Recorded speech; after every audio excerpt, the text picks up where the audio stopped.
Inter fans from all over the globe. Hi, it's great to be here, it's great to see you. I am in Pinzolo at the moment, from where I'm going to comment this first day of Serie A. First of all, I want to tell you a couple of things. This is what happens, by the way, when Serie A starts in the middle of August. Today is Ferragosto, by the way, typical Italian holiday. Well, before getting to Lecce, let's make a brief comment about the swapping phase of Inter in this season. And I have to say that all in all, I am happy about what we've done, because we have a new goalkeeper, Onana, who I think is the right choice for the future, because we need somebody who's young and aggressive and energetic and really adrenalinic, just like Magnan, I have to say, Milan's goalkeeper, that we appreciated and we learned to appreciate last year. So I'm happy about Onana.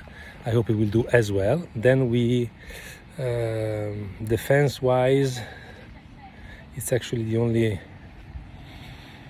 part of our team in which we didn't make great efforts to strengthen the team, or should I say we did make efforts, but we lost the number one target for us, who was Bremer. And by the way, we lost Bremer in a way that's not good. It's not a problem to lose Dybala because we don't even need him, but when you have somebody like Bremer and for 6 months on every newspaper they write about him and you don't do or say anything to go against what's been written, then you need to actually even ignite the news by saying, I remember Inzaghi a few days before Bremer went to Juve saying that we were working hard on a very important defender to join the team, but then it didn't happen. It was just not a nice way to look in front of the press and the world, because Inter can't let any player be stolen by Juventus. It's more of a PR problem though, not an economic problem, because I think that honestly Bremer, who never even played in the Champions League, is a very good player, but it's not worth 50 million euros, because if he's 50 million then Skriniar is 150. Respect! Okay. Midfield, great, because we got rid of freaking Vecino and we bought both Asllani and Mkhitaryan, so we have two great substitutes from the bench that can come on the pitch and help us. And then forward, we lost Sanchez, which is honestly a pity considering the amount of money the motherfucker wanted. But we have Romelu, and as we know, Romelu is magic. Okay, forgive me about this wind. We are right here, crossing the Sarca River. We are in Pinzolo, but we are not far from Madonna di Campiglio, famous ski resort. Anyway, sorry for the digression. So for the swapping phase of Inter, I just have to say that we actually performed well, apart from the Bremer PR disaster. Everything else went well, and we have a team nowadays that's stronger than the team that we had last year. Why I say so? Because we only lost Perisic, and yes, last year he was amazing. But the previous 5 years of Perisic are just appalling, and me and most supporters hated him. Let's be honest. So last year was just an exception to the rule of being pretty mediocre. And I have hope in Gosens, and I have hope in Bellanova as well. Another good and young player that we bought.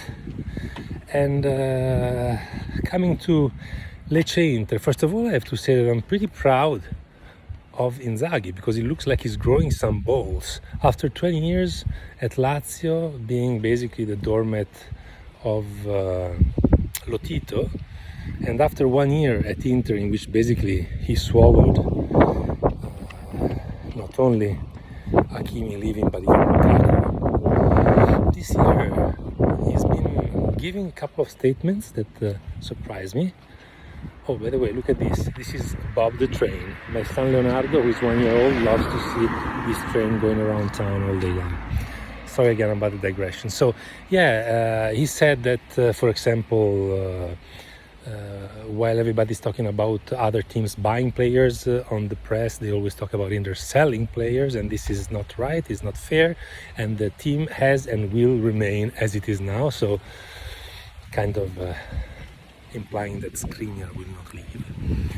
And yeah, so that is something I noticed off the pitch. As far as the pitch goes, he was amazing in this Lecce-Inter game, because okay, maybe he didn't prepare the match in the best way possible. He thought that, for example, Dimarco and Darmian were in better shape than Bastoni and Dumfries, so he started with them, and it was a pretty bold move. But the very bold move that shows bolts is that when we were on tying 10 minutes from the end, we had on the pitch all our forwards, which is something honestly unheard of, and I think it never happened last year. So we had Correa, Lukaku, Lautaro and Dzeko on the pitch, together with very offensive players like Dumfries and Mkhitaryan. This for me, it's showcasing balls, so respect for Simone. And the game, yes, was pretty unfortunate. We didn't play badly, honestly. If the referee, who by the way was from Lecce's province,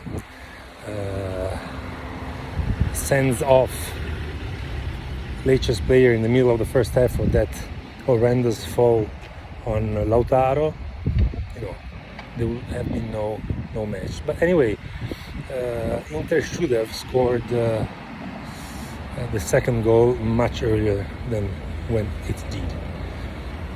I have to say that on Lecce's goal, I analyzed it very thoroughly, and I would divide the faults between Skriniar.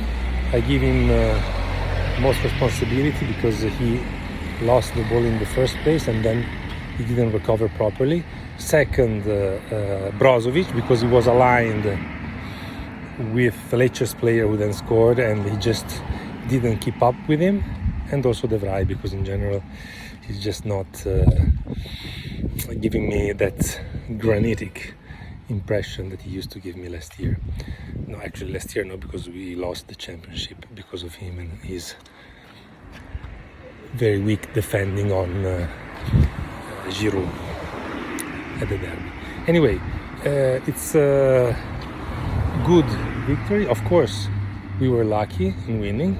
Romelu scored his first goal after a few seconds only. I think all in all, it's a promising season, and I hope that starting next Saturday with Spezia we will be a bit more authoritative in the way we play. And having said that, dear friends, let me know what you think. Love you, and eager to read your comments. Have a wonderful day, and as always, Forza Inter!